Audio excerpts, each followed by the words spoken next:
Good morning, everybody. Happy to see you here today. We are starting our Sunday public meeting virtually with FSS. And first, thank you for being here. It's a pleasure to be virtually connected to you all. And as always, we invite you to share your questions, comments, thoughts through our live chat, either through YouTube or Facebook. As usual, good morning, Renata. Good to see you here. We usually start with a harmonization text, and today, as you see on the screen, we'll start with a text from our daily bread, from the Spirit Emmanuel through our dear Sheikh Xavier. Chapter 86, entitled To Intend and to Act. The passage from the Gospel is from the Gospel of Paul, the letters to the Hebrews, chapter 12, when he says, "Make level paths for your feet, so that the lame may not be disabled, but rather healed." The well-intentioned individual will reflect intensively on better avenues, nurturing superior ideals, inclined towards goodness and justice. Let us agree, meanwhile, that good intentions will have negligible results if they're not in tune with the sphere of immediate realities in the correct action. It is necessary to mediate in righteousness. However, it is crucial that we put into practice. Divine providence encircles the path of the individuals with the material for eternal edification, making possible the construction of those level paths that Paul of Tarsus made reference to. A similar accomplishment on the part of the disciple is indispensable because pursuing his paths, the lame souls follow. The prisoners of ignorance and evil crawl as best as they can alongside the margins of the services of superior order, and every now and then they approach the faithful servants of the Christ, proposing measures and activities in accordance with their inferior mentality. Only those who construct straight paths can escape their subtle assaults, defending themselves and also offering to them new bases, so that they will not completely deviate from the divine designs. Always apply your good intentions to realistic practices, so that your good work is illuminated with love, and your love does not become an orphan of good deeds. Accomplish this for yourself, as you need to evolve, and do it for those who seek you and who are still limping. So now let us pray. We close our eyes. We take a deep breath, and we settle. As we're here on a Sunday for another day to embark on a conversation with thoughts from our good spiritual evangelist. Passages from the Gospel of our good Master Jesus, as well as some other thoughts, ideas. We thank the Lord for allowing us to be here in such a beautiful day, to utilize an hour of our day to think within, to go inside, to help us understand who we are, so we can better enjoy the outside. It is with deep gratitude that we thank Jesus for his words, his kindness, and his examples of righteousness, examples of love, of fraternity.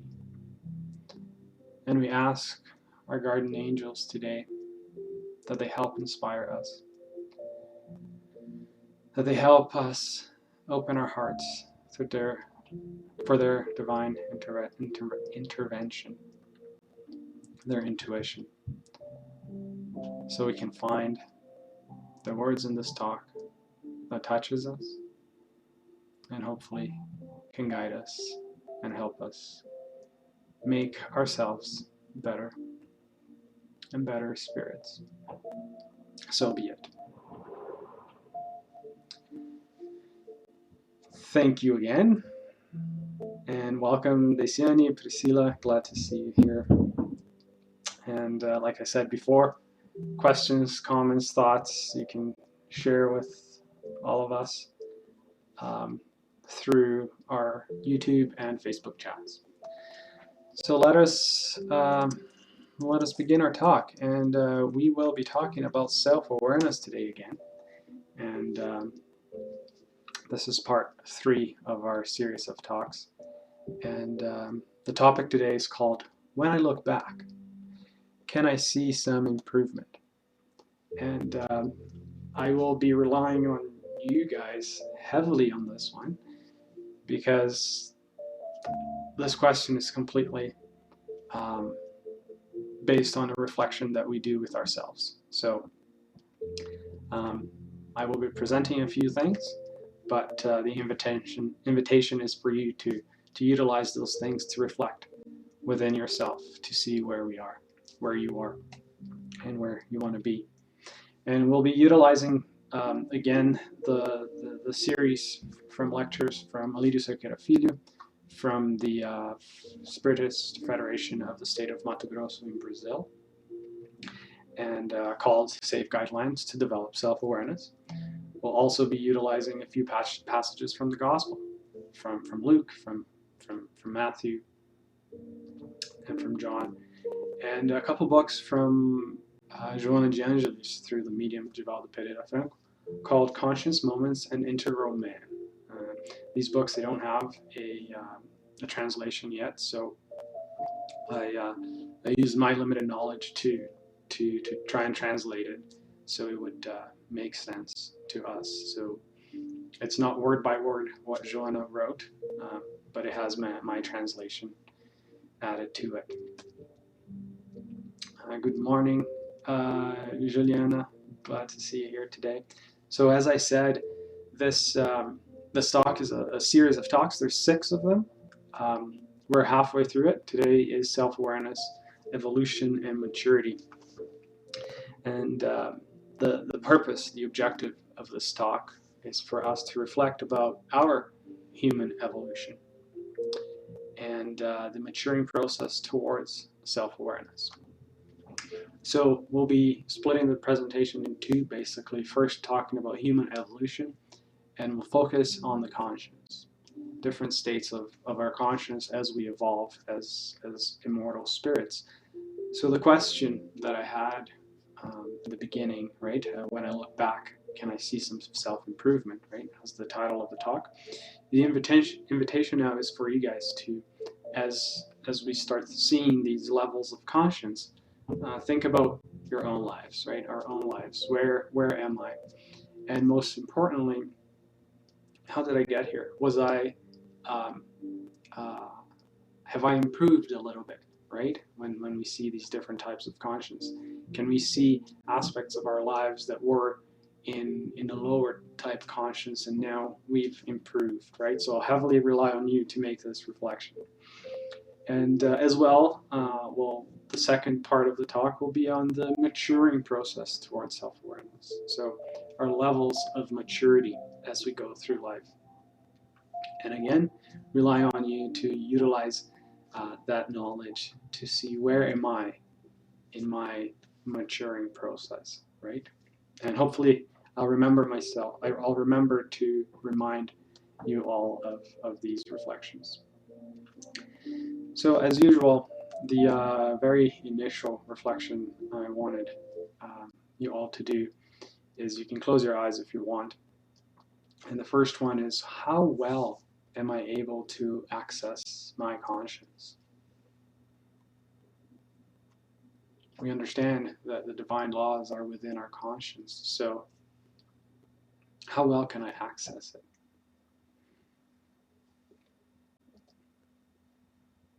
And then secondly, has that become easier?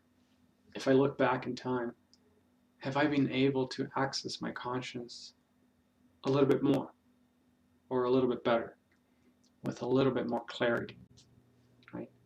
So it's these types of questions that I invite you to do throughout the talk.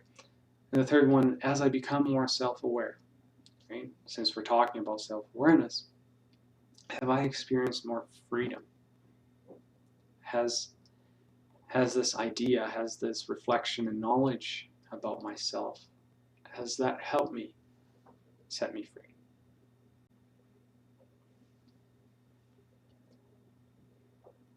Very good.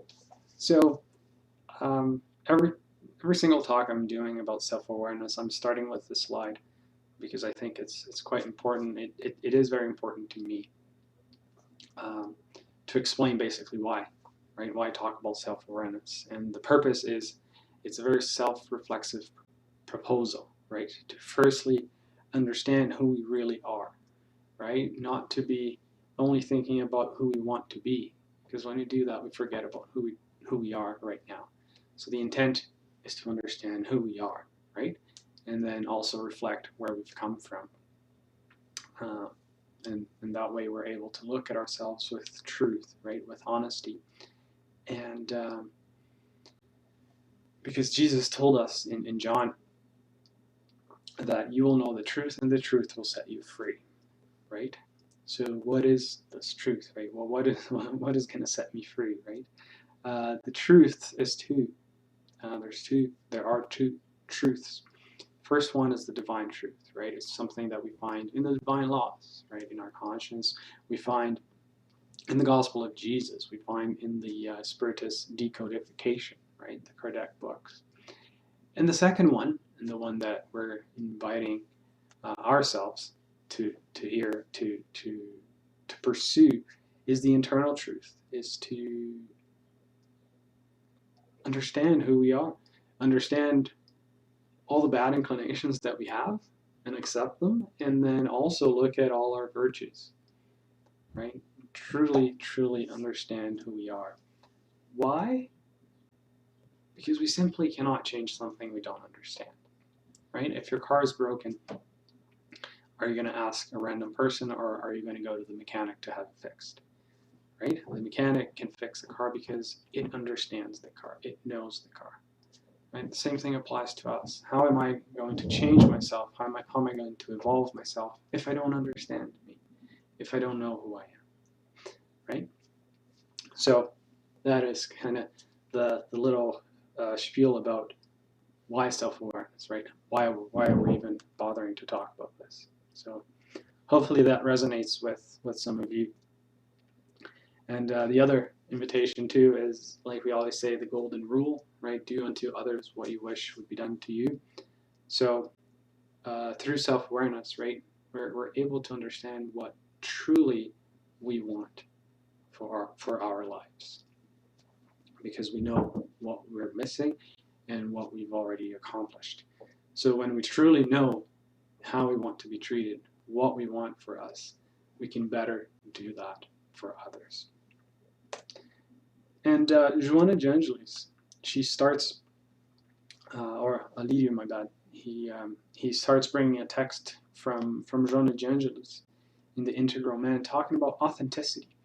And I thought it was worthy of sparing a few minutes to talk about authenticity, which is a virtue that we talk about at FSS quite a bit. And she says that the conscience, right, we're studying the conscience in the first part of this lecture, the conscience expresses itself in many different ways in life. It's through the unveiling of the self, right, of who it is, who we are, where it is, analyzing after that what it knows, what it doesn't know, and equipping itself with lucidity that does not permit mechanisms of escaping from reality, right? That person doesn't pretend to know when it doesn't know, and it also does not or pretends not to know when it does know. It means the acquiring of the logical knowledge. So what was she trying to say here? And I think it's pretty, it's really beautiful what she says. So there's a couple points here. First of all is the unveiling of the self, right? It's this journey of self-knowledge that allows us to know who we are, where we are, right? And then we bring this authenticity into ourselves, right? To be authentic and honest with ourselves about what we know and what we doesn't know, right? And also when she says equipping itself with lucidity that does not permit mechanism of escaping from reality, is that this authenticity that I'm having towards my own self doesn't let me escape anymore from reality, right? As I learn about myself, as I'm authentic about it, I don't try to escape anymore, right? I don't try to put masks to pretend to be somebody that I'm not. I'm not trying to escape anymore. I'm now fully authentic with me. And the second part of the text, she says, and sometimes it's a little confusing, like doesn't pretend to know what it doesn't know and blah, blah, blah. So she's saying that at that point, when we're being authentic with ourselves and others, we don't pretend to know what we don't know. And the things that we do know, we don't pretend not to know, right? So if we're asked a question that we don't know, we're authentic. We say, I don't know. And if we're asked a question that we do know, we're also authentic and say, yes, I do know about this, and you explain. Alito makes a reflection here that a lot of times authenticity can come across as something rude, right? When that person that speaks the truth, a lot of times could be perceived as somebody that's rude, right? Because they say the truth, they're honest, and that's true. Like that level, we do sometimes perceive it that way, but there's two major points here that us that are trying to develop this authenticity is asked to reflect upon. First of all is the intention, right? When you're bringing the truth out, right? When you're telling somebody or yourself about some truths, right? That might come across as something rude.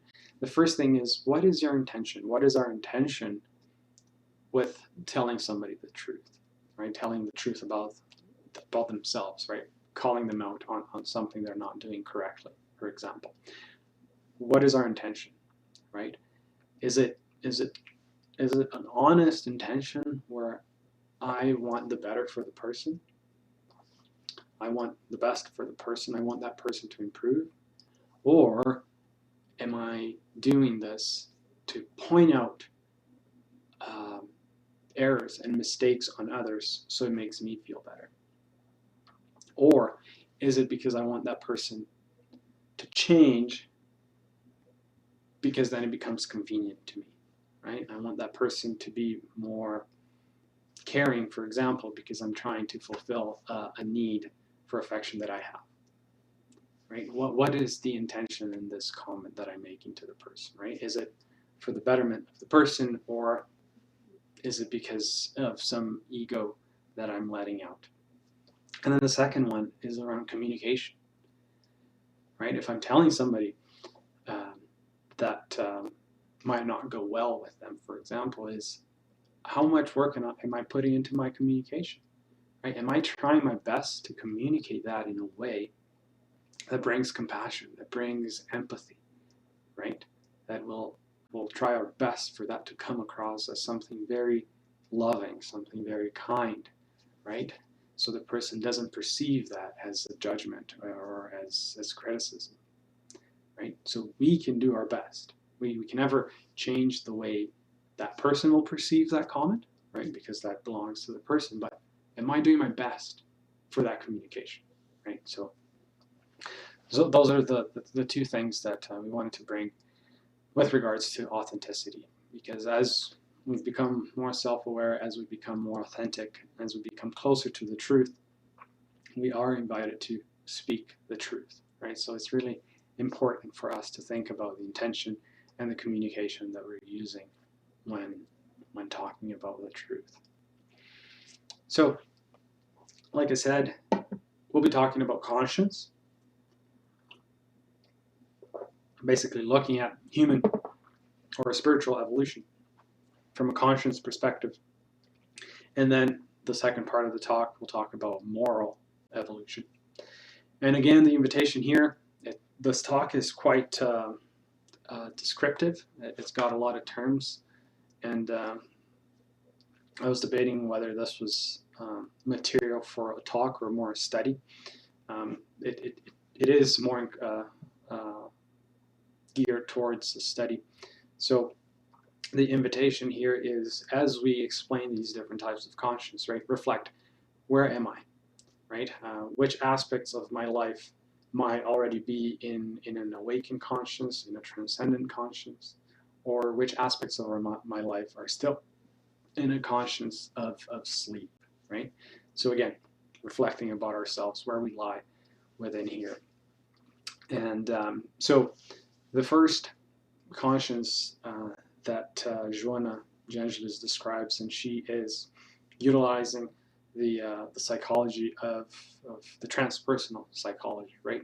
That goes beyond the person within our earth, right? It goes towards what transcends the human as an immortal spirit. So the first one is the consciousness of sleep without dreams, then the consciousness of sleep with dreams, then the consciousness of the awakened sleep, the transcendent conscience, and the cosmic conscience. So yeah, I know it does look like a lot of material, but we won't be spending too much time on each of them. So the first two, right, it talks about the conscience of sleep. So this is relates to the very first question I did on the initial reflection, right? Have I been able to access my conscience, right? How easy it is for me. How clear is my conscience for myself? Because we know that the divine laws, as we see in the Spirit's book, they are in our conscience. So as soon as we become humans, right, as we've evolved and entered the human world, our conscience is still in a state of sleep, right? Because we're just awakening to this new level of conscience when we start to be able to think about ourselves. But she says that the first one is the consciousness of sleep. So our conscience is still sleeping. You still can't fully access it. And then she says that it's without dreams. And the reference here to dreams is how much can we think? How much do we have the power of abstraction, of imagination, and be able to think beyond just the physical, just the things that we can touch, right?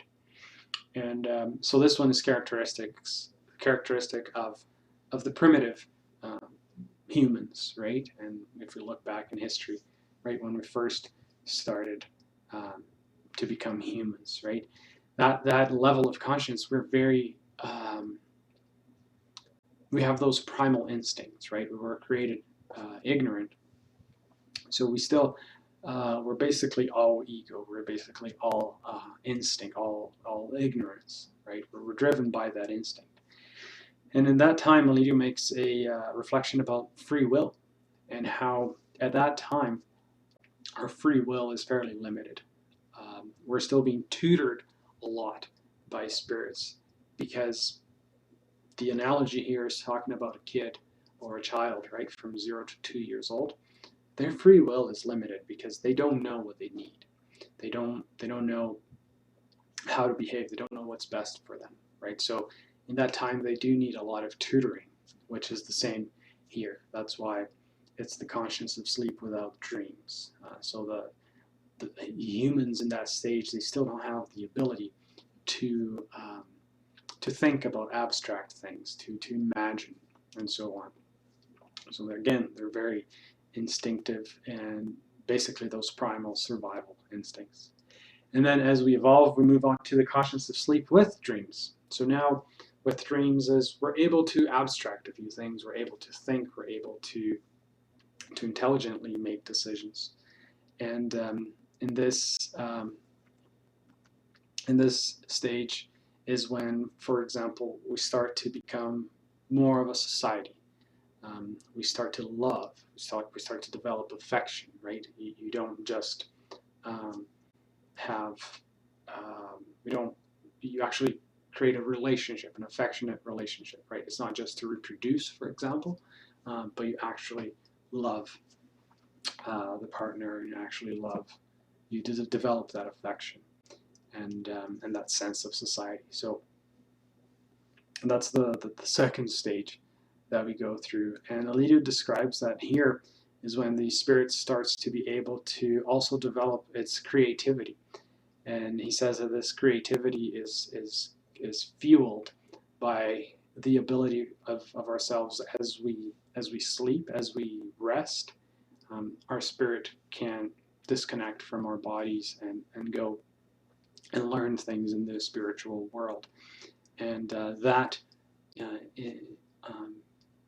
brings about the creativity, right? We see the things in the spiritual world, and then they come back to earth as ideas that we have of new things, of new creative things, right? Which were things that we saw in the spiritual world.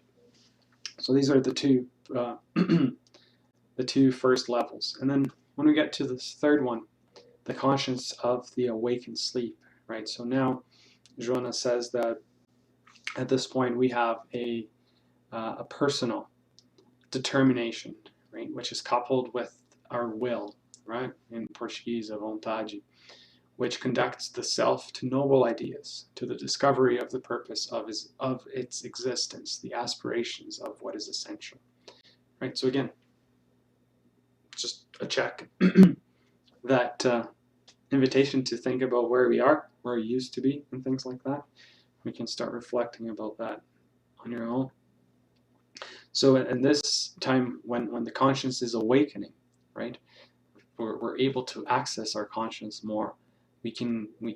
We're driven by a determination and our will, right, to change, to evolve. Where we're looking for those noble ideas, right? The discovery of the purpose of where we are, right? Why are we here? What are we doing here?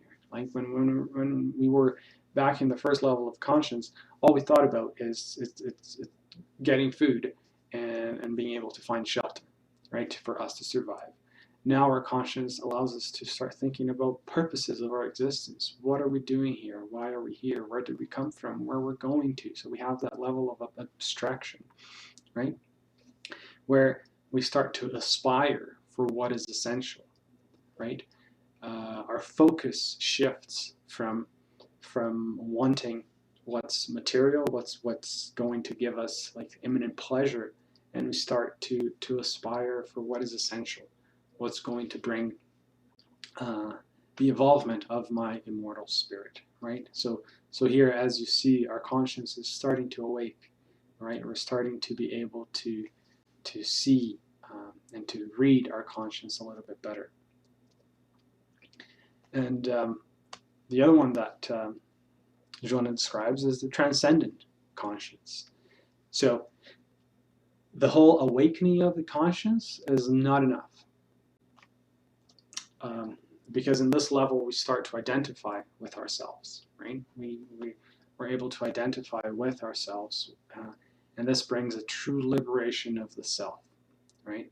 Realizing an intimate harmony with superior ideas solely for its real existential goal, right? So the third question in the initial reflection that we talked about was, through this journey of self-awareness, right, have I been able to feel a little bit more freedom, right? And this is an indication that our conscience is also evolving, right? In this transcendent conscience, we're able to feel that liberation of the self, right? Being able to now have our ego not as the driving force, but as something that serves us, right? So now we're freeing ourselves from that ego that was once driving us because we had those instincts, those primal instincts, and now we've been able to transform them into virtues. We're in that process where our ideas, when she says ideas solely for its real existential goal, right? It's when our ideas now revolve around our existential, not our circumstantial. So no, not the things of today, but we start thinking about our actions from an immortal spirit perspective, instead of as a human here today that can only live 80 or so years, right? We're thinking beyond that. We're thinking about from an immortal spirit perspective, right? This action that I'm doing, does it only improve my human experience, or is that going to actually improve myself as an immortal spirit? And that's what we talk about as we say the transcendence of our conscience. It doesn't mean that in this stage we don't have conflicts, right? Because we're still living a human experience, right? So we're here for a reason. We have things to learn. So we will go through conflicts still, but the change here is how I perceive those conflicts, right? I no longer see them as a burden, as something that's here to punish me. Instead, I can always find the reason. I can always find the opportunity for me to learn, right? Alito talks a little bit about the moral laziness that we have, right? Like we know what we need to do, but we still have that moral laziness that just keeps us on the couch. And he says that here you might still have that moral laziness, but you actually get up and do something, right? As soon as you feel that laziness coming, you actually get up and you do what you know is right to do, right? You don't, when you're preparing a Sunday talk, you don't wait until Saturday night to do the talk. You actually work on it a few days before. So there's lots of work to do there for me. The next one, which is the last one, it's called the cosmic conscience. And Alito describes here that the cosmic conscience we've been able to see in incarnated spirits, right? For example, he gives the example of the Buddha. He gives the example of Krishna, also of Paul of Tarsus, right? These are incarnated beings that were able to reach this cosmic conscience.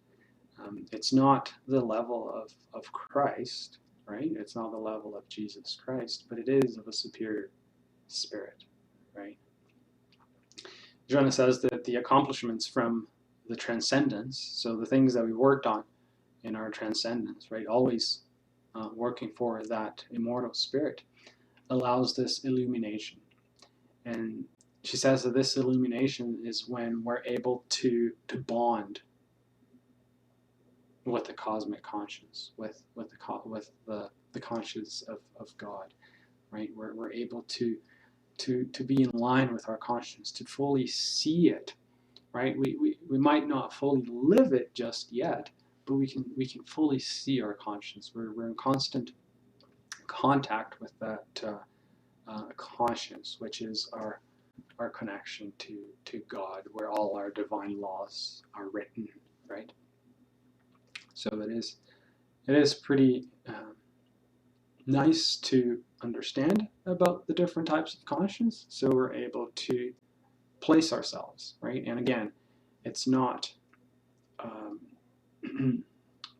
it's not like we jump from one to the other as a whole, right? But we have different aspects of our lives that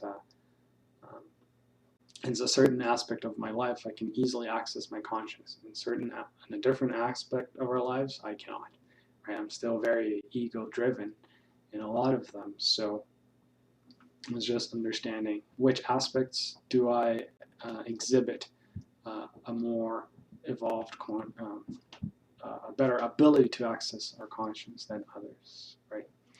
So things like that. And this brings us to the second portion of our talk. As we reflected about more human evolution from our conscience perspective, now we're actually going to talk about our morals, right? And there's actually 4 different types that Jonah describes to us. And she says that we start with the affective maturity, then we move on to the mental, then the moral, and then the social maturity. And that's how we'll end this presentation. So again, the invitation is for us to reflect about each of them and see where are we within them. Which aspects of my life we're still in the affective maturity, which ones are maybe at a moral level already, and so on and so forth, right? Always being authentic, right? That's why we started talking about the authenticity, being authentic with our own reflections.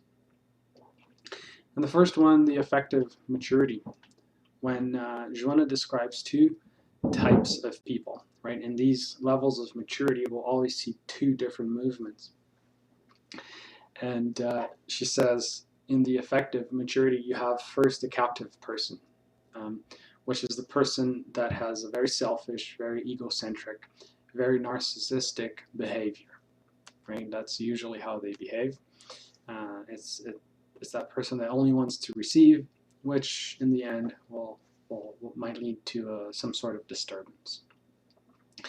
So and then the second one, which is the ablative.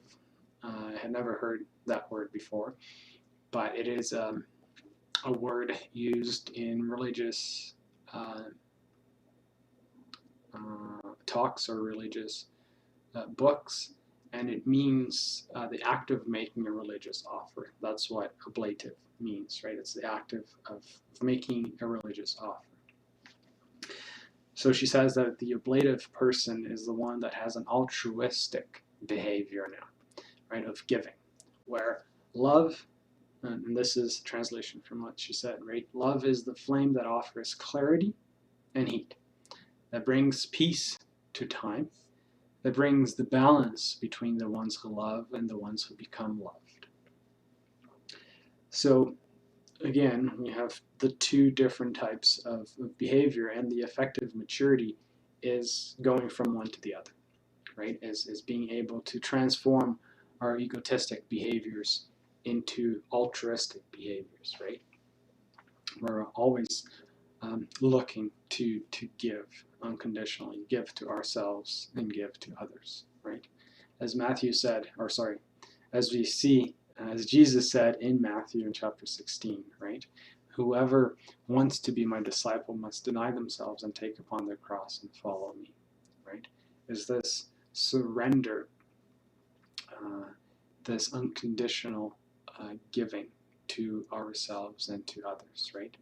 Authentically looking at ourselves, taking up our cross, and working unconditionally for our own moral development. So this is the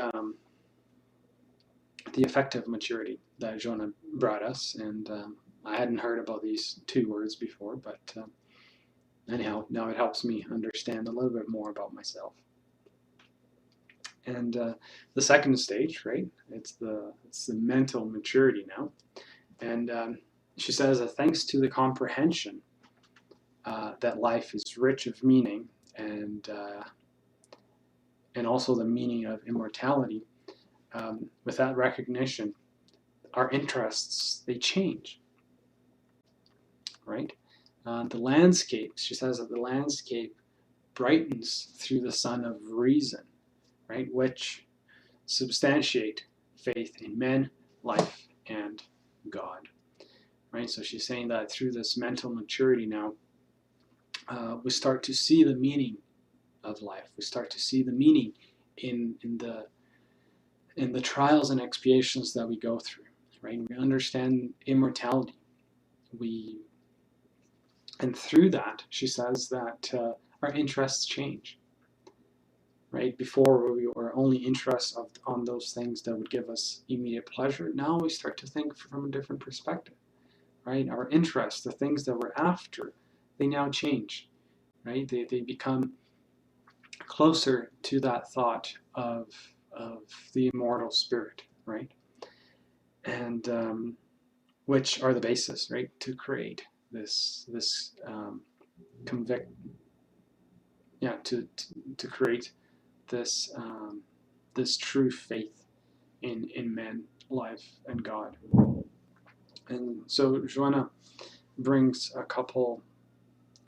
Actually, somebody from the audience, when Alidia was talking about this, brings up a question. They asked, so how can I know whether my action is being driven by my ego or is being driven by a virtue? Right? How can I know? And this is true, truly a very tough reflection to make. Right? Sometimes it's tough to see that line. Right? Is it my ego driving it, or is it my virtue? And Alidia's answer, and I'm not paraphrasing him. I'm just giving my interpretation of what he said. So I apologize for any mistakes. But he brings to us that this requires a very deep reflection, a very honest, a very authentic reflection within ourselves, right? Not trying to hide anything, not trying to hide any purpose, any ulterior motive, right? Just truly reflecting within ourselves about that action. What am I looking for with that action? If there is the slightest hint that we're trying to get something back, right? That we're trying to receive something back right away, right? We're trying to get something out of it, like almost like taking advantage, more so. So if there is the slightest hint that we are wanting something back, that we're after the consequence of that action, then it means that we still have some ego driving that action. On the other hand, if we're doing that from a place of love, if we're doing that because we know it's the right thing to do, then it means that we're being driven by a virtue, right? I'm doing something because I know it's right, and because I know it's what's right for me, and I love myself, so I will do that because I want to do the right thing for myself, right? Regardless of the consequence, regardless of what comes out, I know that's the right thing to do, right? So one is focusing on the cause, the other one is focusing on the consequence. So being able to distinguish that as we do reflections, that is what can help us understand, right? Am I being driven by the ego, or am I already being driven by a virtuous feeling? And the second thing that, or the thing that Joanna brings about this mental maturity now, again, like we're always going to describe them by two, the mental maturity can be seen between the intellectual and the intuition. The intellectual is what talks about the knowledge, right? The knowing, the rational. And the intuition is what talks about the feelings, right? The emotions. And the mental maturity, right? We reach that mental maturity when we combine them, right? When we have both of them developed, right? When they're growing at the same level. And a few descriptions here is like those of us who are completely led by the intellectual, right? Or very intellectual.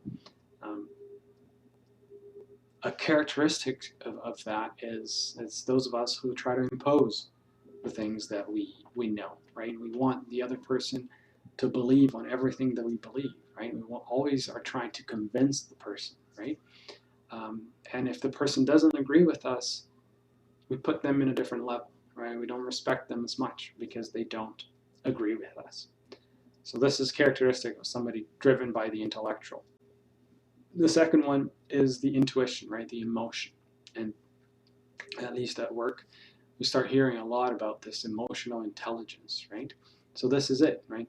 Especially myself in a room with a bunch of engineers, which are usually driven by the intellectual. The emotional intelligence is something that we're invited to work on, right? It's to bring about the emotional, to bring about the intuition to the same level of the intellectual, right? So they can work together to achieve this mental maturity. So the intuition, a characteristic of somebody that's solely, right, driven by emotion, solely driven by intuition, is sometimes the lack of discernment, right? It's those of us who enter almost like a mysticism, yes, when we start to believe on everything, right? Somebody says something, we believe it, right? Then we turn around, somebody says something else, we believe it, and then it's almost like we're going in circles, but we're not moving, we're not going anywhere. So we need that intellectual to help us with our discernment. And when we align both, right, we have the north that's somewhat given by our intellect, and we have that fuel, that power from our emotion, from our intuition to drive ourselves, to propel ourselves towards this north. So this is the mental maturity that Joanna talks about. And then we reach the moral maturity. And she says that following the mental maturity, right, the one that we just talked about, the challenge of moral maturity arises responsible for the overcoming of instincts of coarse sensations and immediatism. Right, so now I'm looking at my morals, and I'm looking at overcoming my instincts. I'm looking at overcoming those coarse sensations and immediatism. Right, again, I'm looking at doing actions from an immortal spirit and not for something immediate, right? Not for an immediate reward, if you will.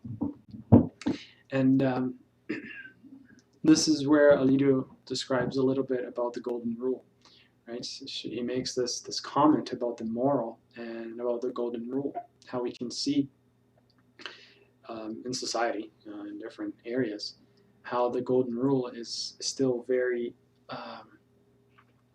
not used, right? The example that he gives is polygamy, right?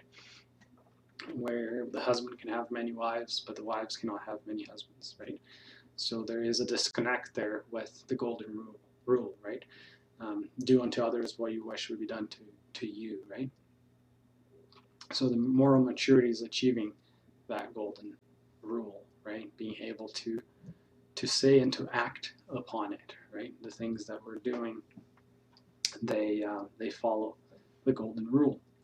And the two aspects that Joanna brings to us here about moral maturity talks about the conventional and the true.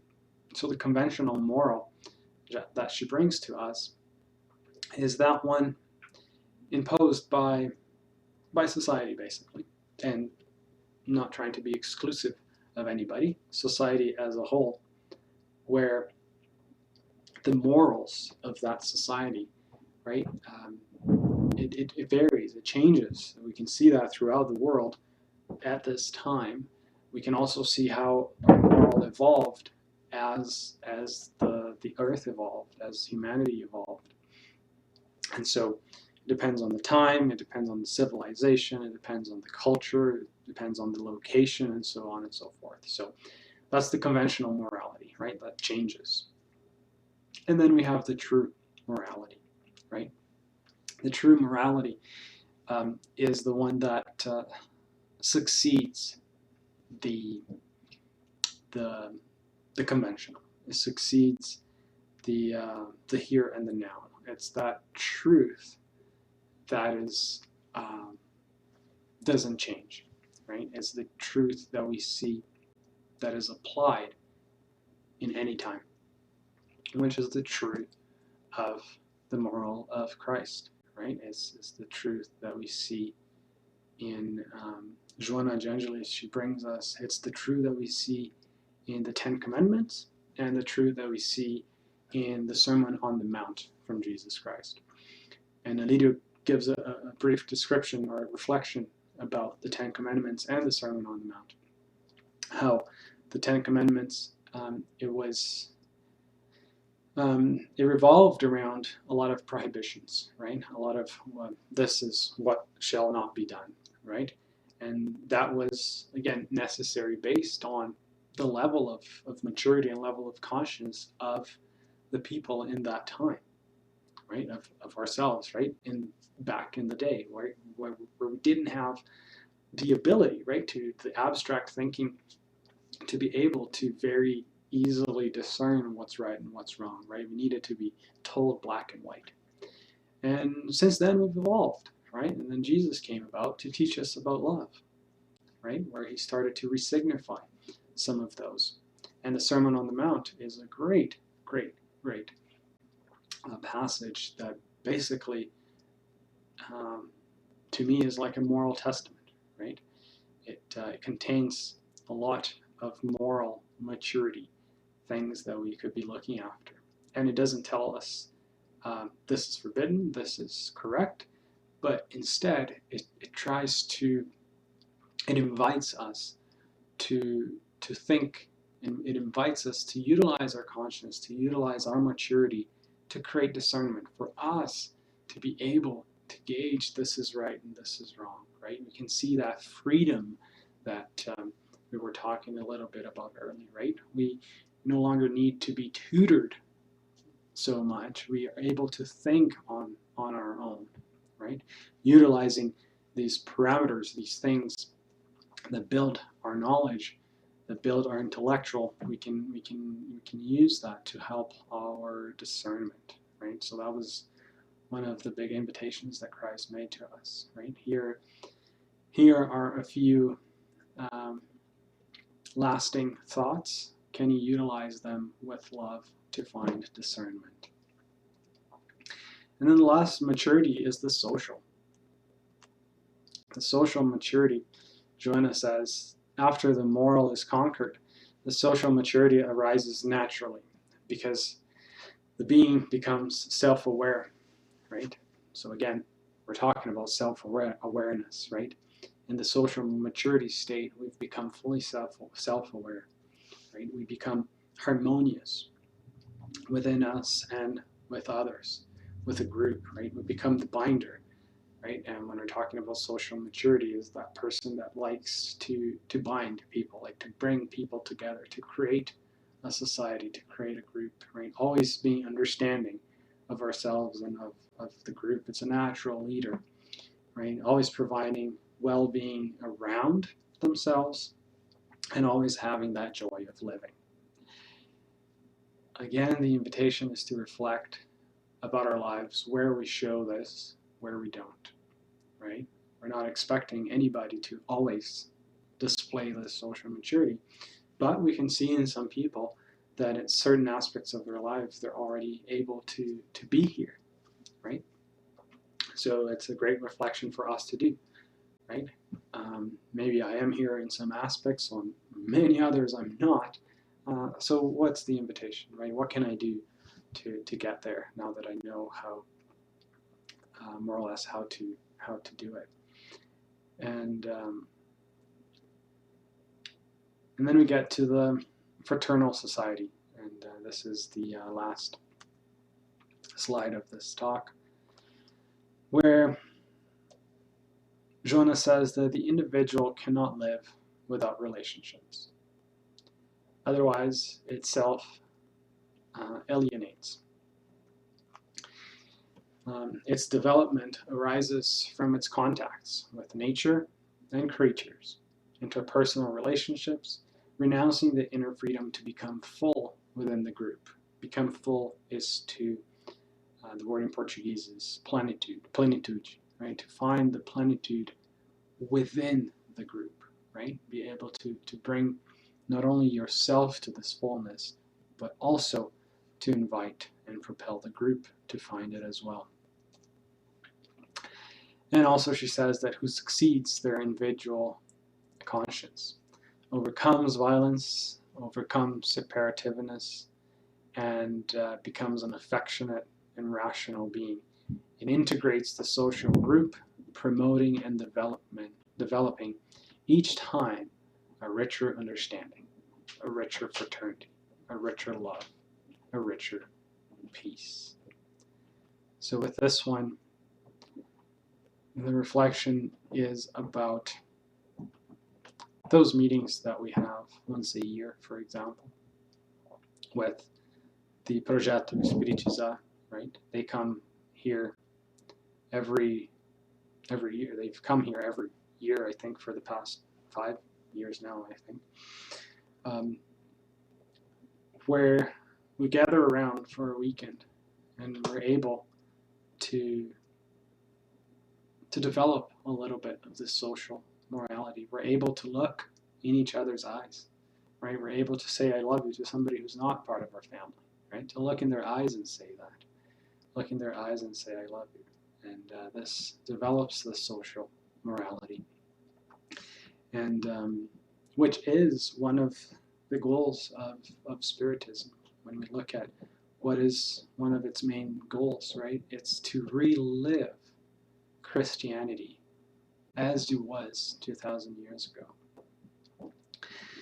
And we can see that in the book Paul and Stephen when he talks about the churches of yore, or the churches of the primitive Christianity, and how they would gather around, they would talk about the gospel, they would talk about the truth, they would have conversation about it so they could all grow together.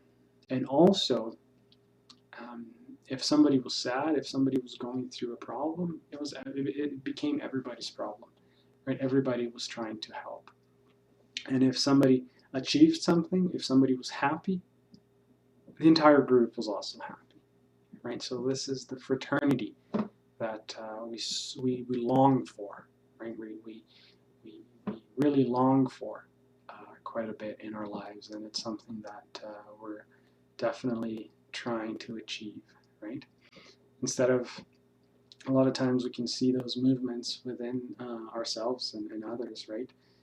When somebody's sad, it makes us feel a little bit better because we're better than them in that situation.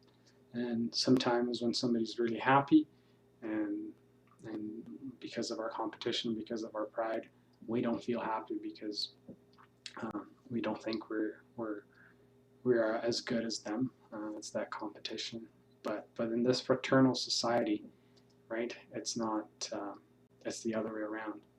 If we're sad, we're all basically helping each other out to improve. And if we're happy, we're all happy for everybody. So the competition is gone, right? It's all fraternal. It's always a society. And I'm going to leave you with that thought. Hopefully you can think about fraternal society a little bit more, especially now in the summertime when a lot of us might be out, might be meeting up with friends, right? Think about that fraternal society. Think about how can I make this encounter that I'm having more fraternal. And thank you for listening. Our good friend Renato says that Gandhi said that if there were no other books in the world, the Sermon on the Mount alone would be enough to guide people to happiness. Exactly. Isn't that beautiful to hear? Right? The Sermon on the Mount is truly an amazing guide that we can have, right? A guide that teaches us discernment, that teaches us to walk free, always looking for that fraternal loving and peace in our society. Because after all, we're part of society. We create our society. So it starts right here, and then hopefully we can be close, as close as possible to that picture that we see, right? We all together in a fraternal society. And it is not by chance that our center has as its first name fraternity, right? So thank you all for being here with us on this hour on a Sunday. Hopefully at least the fraternal reflection was able to touch your guys' heart. It certainly touched mine. So I really hope you're able to get something out of this. And again, that invitation of self-reflection is always there. So thank you all. If there are any questions or comments, thank you, hey, for yours. And again, I guess the invitation is, if you want, you can read the Sermon on the Mount. That's Matthew 5 to 7, chapters 5 to 7. It's really, really, truly amazing. So thank you again for watching, and we will just finish off with a final prayer. So I invite you now to close your eyes, to take a deep breath, and to truly imagine ourselves 2,000 years ago, roughly 2,000 years ago, at the Sermon on the Mount. Imagine if we were there. Right?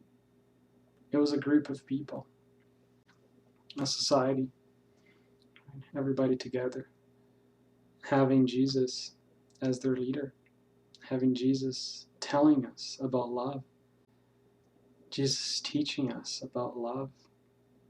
And he was teaching it from the heart because he was truly able to live it. Those words always came with the emotion. It wasn't just the intellect, but it also had the emotion of love. Those words deeply touched and still touch so many of our hearts.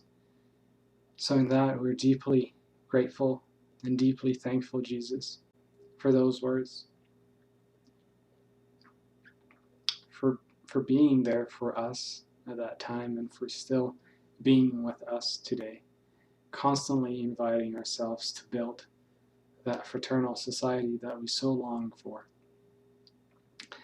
And as always, please help us in our journey, in our decisions, in our actions, to keep that as our guiding north, and to help us propel our actions to get closer and closer to you.